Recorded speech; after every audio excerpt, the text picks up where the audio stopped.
Hi guys, welcome back to my channel. তো তোমরা সবাই কেমন আছো? আশা করছি তোমরা সবাই খুবই ভালো আছো। আমি তো ভালো আছি।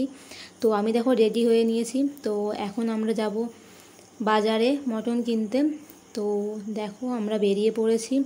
এই যে আমার বর বাইক চালাচ্ছে, আমি পিছনে বসে আছি, ভিডিও করছি।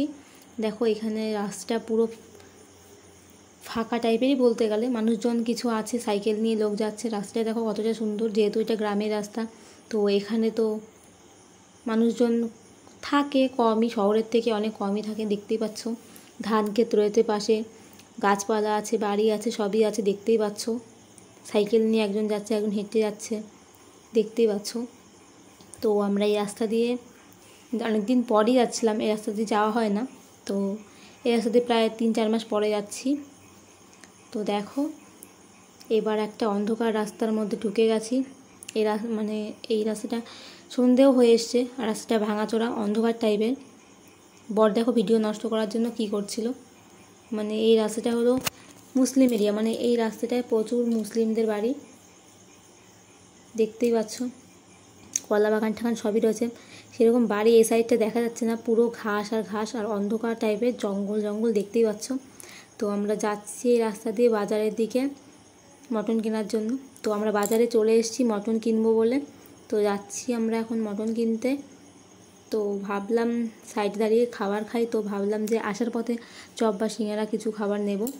তো আমরা যাচ্ছি এখন বাজারে।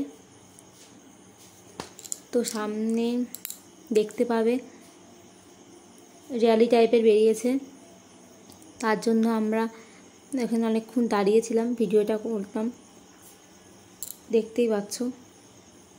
তো এই জায়গাতে ভিডিও বানাচ্ছি। তো এখানে দেখো ডক্টর মৌমিতা দেবনাথের জন্য সবাই র্যালি করছে, প্রচুর লোক এখান দিয়ে যাচ্ছে র্যালি করার জন্য, পুলিশ অফিসারও ছিল।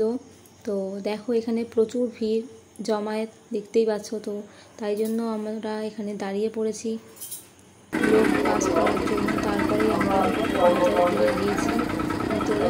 তো দেখতেই পাচ্ছ এখানে প্রচুর লোক, এখানে এত লোক।